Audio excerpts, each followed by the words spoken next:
le contrôle des Rothschild. Liste des banques détenues et contrôlées par les Rothschild. De plus en plus de gens commencent à comprendre que 99% de la population mondiale est contrôlée par une élite du pourcentage restant. Mais qui contrôle cette élite de 1%? S'agit-il d'une simple théorie de conspiration qui attribue ce rôle à la famille Rothschild? En effet, la famille Rothschild semble littéralement tout dominer, même l'élite du 1%. Examinons donc cette affirmation à la lumière de la liste suivante. Cette liste du moins devrait être irréfutable. Elle n'énumère que les banques détenues et contrôlées par les Rothschild. Attachez vos ceintures. C'est parti.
À la lumière de ces faits, on peut au moins comprendre l'affirmation selon laquelle, en coulisses, la dynastie Rothschild est sans aucun doute la famille la plus puissante de la Terre.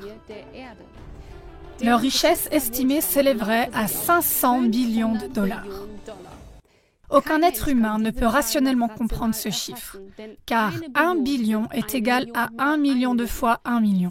500 billions de dollars serait alors 500 millions de fois 1 million de dollars, donc un 5 avec 14 zéros. Bien évidemment, il est impossible de prouver de manière pertinente cette somme estimée. Avec des actifs de cette ampleur, ce patrimoine se comporte comme les bas-fonds de l'océan. Il est à la hausse et à la baisse à tout moment, dans des proportions incroyables.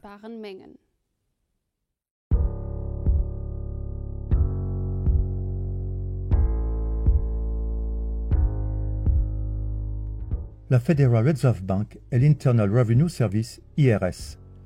Le fait que la US Federal Reserve Bank soit dans des mains privées est pratiquement inconnu du grand public.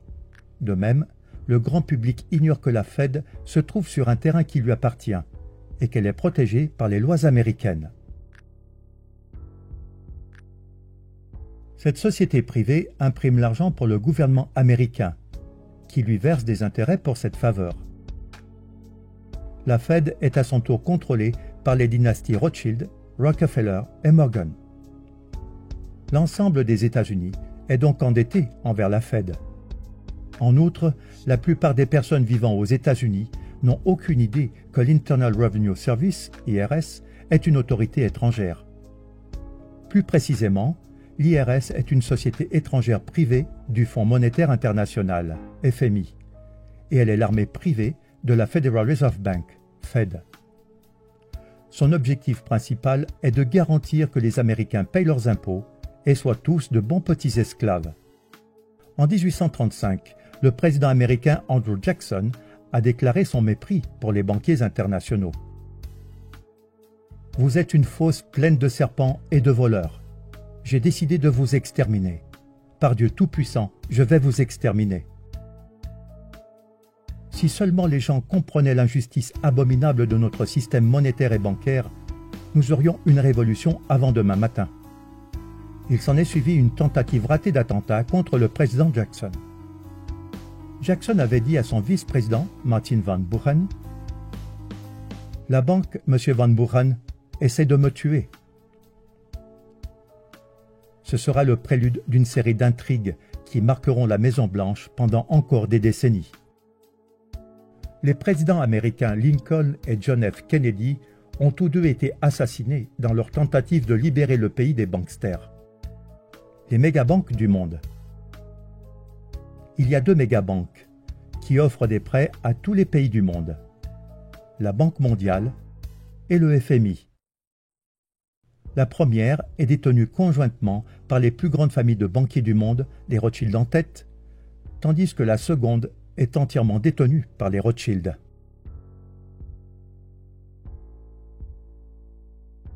Ces deux mégabanques offrent des prêts aux pays en voie de développement et utilisent leur taux d'intérêt presque impossible à rembourser pour s'emparer de la prospérité réelle, les terres et les métaux précieux. Mais ce n'est pas tout. Une partie importante de leur plan est aussi d'exploiter les ressources naturelles d'un pays, comme le pétrole ou le gaz, avec l'aide des sociétés qui leur appartiennent en secret, de les raffiner et de les revendre au même pays, en générant d'énormes profits.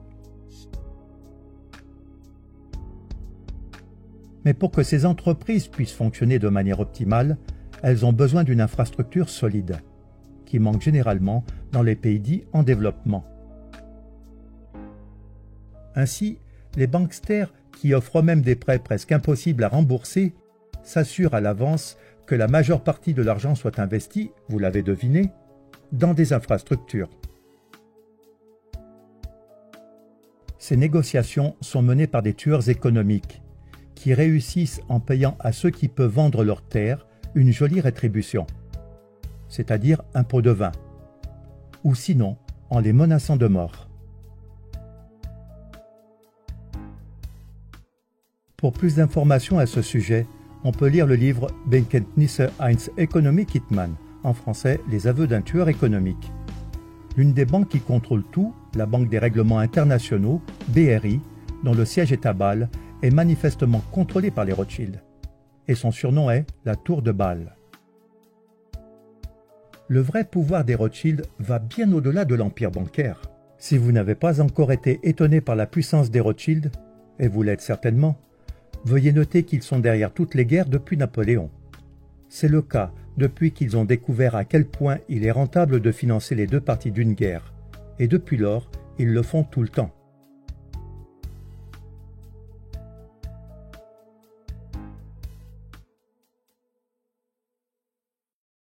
En 1849, Gutle Schnapper, épouse de Mayer Amschel Rothschild, « Si mes fils ne voulaient pas de guerre, il n'y en aurait pas. » Le monde est donc en guerre parce que c'est très profitable pour les Rothschild et les banksters leur alliés parasites. Et tant que nous continuerons à utiliser leur argent, le monde ne vivra jamais en paix. Il est important de noter dans ce contexte qu'il s'agit d'une société secrète sectaire et non d'une conspiration juive, comme beaucoup le pensent et se laissent conduire à la discrimination raciale. Même si ces banksters se disent juifs, ils ne le sont pas. Car le vrai juif n'a pas le droit de revendiquer des intérêts, selon Genèse 25, verset 37. Tu ne lui donneras pas ton argent contre des intérêts, et tu ne lui donneras pas ta nourriture contre un supplément. Il est choquant pour beaucoup de découvrir que les États-Unis d'Amérique sont une société dominée par des étrangers. Son nom d'origine était Virginia Company et elle appartenait à la couronne britannique. Cependant, il ne faut pas confondre la couronne britannique avec la reine, qui n'a en grande partie que des pouvoirs cérémoniels. La couronne britannique a transféré la société au Vatican, qui lui a restitué les droits d'exploitation. Les présidents américains sont devenus directeurs généraux et leur rôle est de collecter des fonds pour la couronne britannique et le Vatican, qui perçoivent leur part des bénéfices chaque année.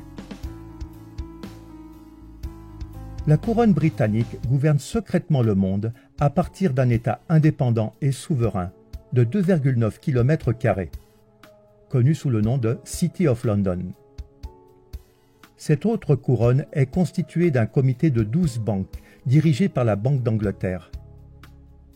Devinez qui contrôle la Banque d'Angleterre? Oui, exact, les Rothschild.